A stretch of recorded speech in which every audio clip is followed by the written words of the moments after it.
I want to talk a little bit on this video about the most major and quite frankly exciting development that's coming to the city of Denver in the last few decades at least. You might not have heard of this because despite the fact that it has been in the works for a while, really nothing has happened tangibly on it yet. Or you may have perhaps heard of it as well. It was originally announced in 2018, so it has been on the public's mind for a while. At least part of the public that pays close attention to downtown Denver developments. If you don't know about it, I'm going to give you a rundown, and if you do know about it, we are going to check on the status of it and figure out when the heck this thing is actually going to happen. In total, this project is going to encompass 62 acres of downtown Denver land, 15 million square feet of office, retail, and residential, 1.3 miles of riverfront space on the South Platte River, 2 light rail stations, 1 bus loop, a total of 15,000 new residents, and a total price tag that was last estimated at $6.8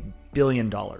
You might know by now, I'm talking about the River Mile development project, and it's going to go in the space that is currently occupied by Elitch Gardens, the theme park, or as so many people I know insist on saying it, Elitch's. It's envisioned as a mix between retail, office, shopping and dining, residential, and parks, and is going to encompass 3 different neighborhoods in this space, in this 62 acres, and take at least a few decades to complete.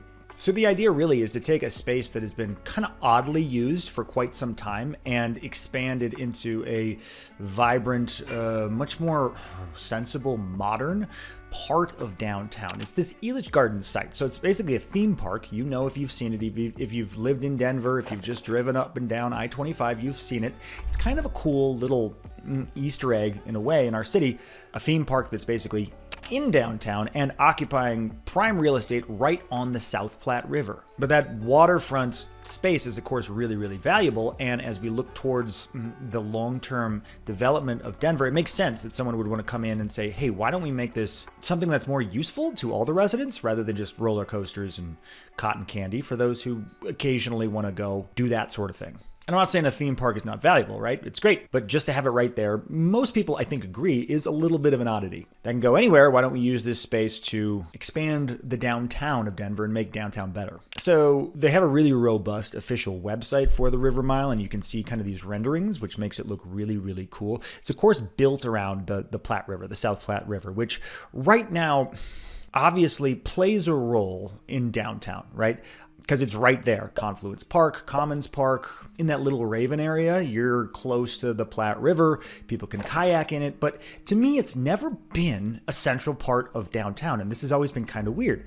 Most cities with rivers going right along them or right through them, the river is a sort of central feature and everything's kind of built around that. To me, the South Platte has always sort of been an afterthought, and this plan aims to change that. If you look at these renderings, it's all built around the river, there's walking paths, there's parks, and then there's of course restaurants and housing that really opens right up to the river. And even the website talks about this. They say the River Mile is bringing Denver back to the South Platte. So kind of what I was just talking about, really connecting Denver more with the river than having them just be 2 things that are near each other. Talks about acres of parks and restored wildlife habitat. Of course, they're going to talk about nature. They want us to know that this is not just purely about money. And they say the river made whole again, returned to its original depth and character. So this is another key point too, because as part of this project, and we'll get into this a little bit, the river itself is going to have to be modified quite a bit. Number 1, just to accommodate these things that are going on around it, but number 2, to change the floodplain, because right now there is a whole bunch of actual floodplain around this river. It's a river, and if we get a lot of rain, rivers can flood.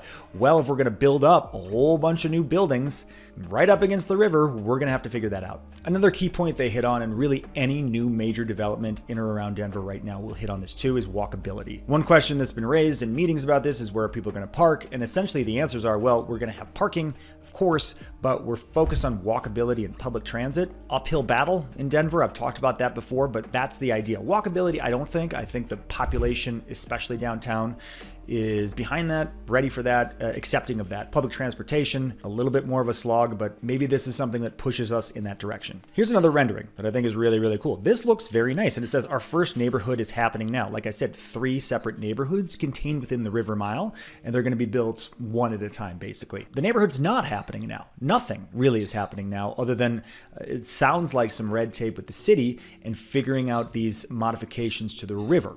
And we're going to look at what might be happening. Like I said, this project was originally announced in 2018. But here's a shot of the three neighborhoods: the Banks, the Bend, and Headwater. And Headwater is going to happen. That's going to be the first neighborhood built right along Spear Boulevard. So the map looks kind of west to east, but it's sort of actually more of a Headwater on the northeast side and Banks on the southwest side. And so the website Denverite, as they do, wrote a really good thorough write-up on this about what the project entails, what the challenges are, and where it might be going. This one is back from 2021, but a lot of it's very relevant today. Like I said, not much has happened since then, but I want to hit on a few key points of this article. Kyle Harris, he does a ton of great work on Denverite. He talks a lot about the concerns, as he and Denverite typically do with development. I don't want to say it has a negative slant necessarily, but he's asking a lot of good questions, mainly about the flooding. Hey, if you guys are going to build all this stuff, how are you going to attack this floodplain issue? Realistically, it can be done. It's development. Much tougher things are done through engineering and community planning all the time, but it is going to be expensive and take a long time. One thing he says here is, to the chagrin of Denver kids, the River Mile will take over the land where Elitch Gardens sits. This is interesting to me because I do think Elitch Gardens has a kind of soft spot, or exists in a soft spot in people's hearts in Denver. I don't think anyone will care. I don't care how much of a Denver kid you are. If this is something that makes downtown better, bigger, more vibrant, more active, more things going on, I am gonna guess this has pretty much unanimous approval. One question, of course, is where does Elitch Gardens go? Okay, they quote here a River Mile champion, Jeff Shoemaker. He's involved in the project, at least on the periphery, and he believes, I'll just give you one guy's projection, I think it's going to be a delightful competition between Arapahoe and Adams counties. So somewhere northeast or east. One projection I've heard is out by the Gaylord. Ton of space out there. That would make sense to me. He even mentions it there too. Dick's Sporting Goods Stadium or the Gaylord. Sure. And so the article says kayakers may be as frustrated as kids by the River Mile's impact.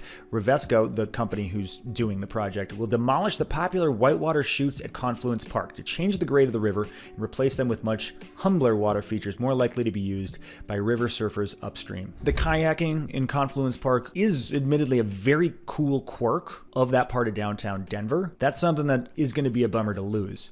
The trade-off is hopefully a much bigger win for this entire project to make something that's better usable for way more people. The article goes back to flooding, talks about in 1965, a huge flood on the South Platte, killing 21 people, trashing over $500 million in property, which is $4.7 billion today. That's the horror story for someone developing something like this on the river. And you can read the article, it's very good, but it talks about what the communities and coalitions that were formed after that flood to keep it from happening again, and kind of how that takes us to present day. And there's actually a quote from Joe Shoemaker, who was intimately involved in that project, and he says, this project, the one that's coming up right now on the River Mile, is the epitome of his family's dream. This is what he was trying to get to, connecting the river to the city in a way that's safe and fun for everybody, where nobody dies. We point out the big thing here too, so to keep that dream from becoming a natural disaster nightmare, the South Platte River will need to be rechanneled and redesigned. They're going to have to change the river. And that, as far as what we can tell, is what's being finished up right now before they actually start the development on these neighborhoods. And there's a Business Insider article from February of this year that talks about how not much has happened since 2018. Now, there was a big world event, COVID, that stopped a lot of development and a lot of things from happening then, so they can be forgiven for it taking a little bit of time. But basically, the author's looking into what's going on now, if anything. And she had an email exchange with Reese Duggan, who's the CEO of this project. And currently he says that Revesco, his company, is finalizing entitlements with the city. So far as I can tell, clearing up red tape. Because the point of this article is that Elitch Gardens downtown is opening for the season. This is a seasonal property and they're opening for 2025. And as far as anyone there knows and is sharing, it's business as usual for this season of Elitch Gardens. So when is it moving? We still don't know, but not anytime in the near future. What we do know is that the timeline has to go something like this. They need to finish out their entitlements with the city. They need to make sure the Platte River and the river basin is re-engineered and reset to the way they need it. They need to do studies on cleanliness and pollution. They need to ensure the flood risk is mitigated.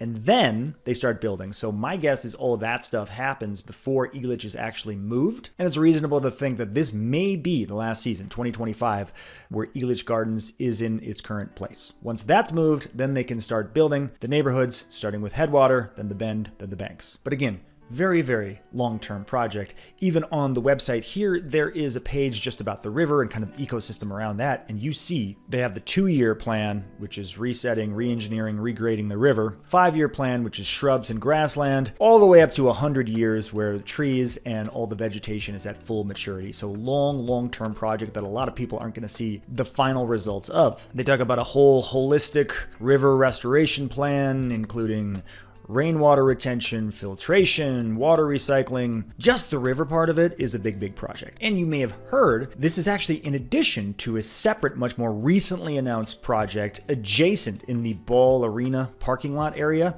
That whole thing is going to be all redeveloped too. Completely separate development. Again, multi-decade timeline. They're calling that development Another Downtown. But Matt Mahoney, the senior VP of Kroenke, who's developing the Ball Arena project, said the company views both redevelopments as one holistic property, which makes sense in that they're different projects, but they're going to be right next to each other and probably running into each other. So in 20 years, downtown Denver could and probably will look a lot different. Downtown Denver already looks quite different from how it did 20 years ago. And to me, this is all part of a larger conversation about Denver and its downtown. And the way the Denver Gazette put it in a somewhat recent article, Denver is in an existential fight for downtown soul, at least according to Mayor Mike Johnston. And I really do think there is some truth to this. This is largely what Johnston was elected on. Downtown, making it more vibrant, bringing people back to downtown after COVID, curbing homelessness, and getting that under control. And that's something he's been working on with varying degrees of success. The 16th Street Mall project is a big part of it that needs to get finished.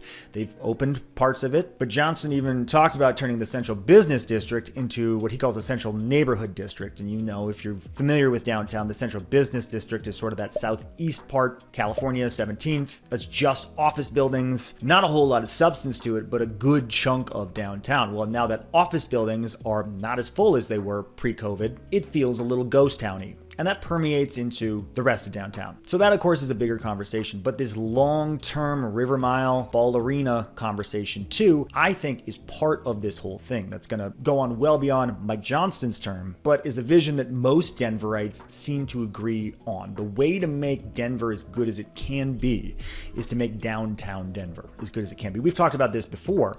Downtown has a bit of a black eye right now, and many businesses are choosing to go elsewhere. Cherry Creek, even the suburbs. To make Denver as good as possible long term, downtown needs to be as good as it can be. And that's why I'm excited for this project and projects like it. I'll be monitoring the news to see if there's any actual progress made. And of course, I'll keep you posted. If you have thoughts, weigh in below. Otherwise, let me know what I can do for you. Talk soon.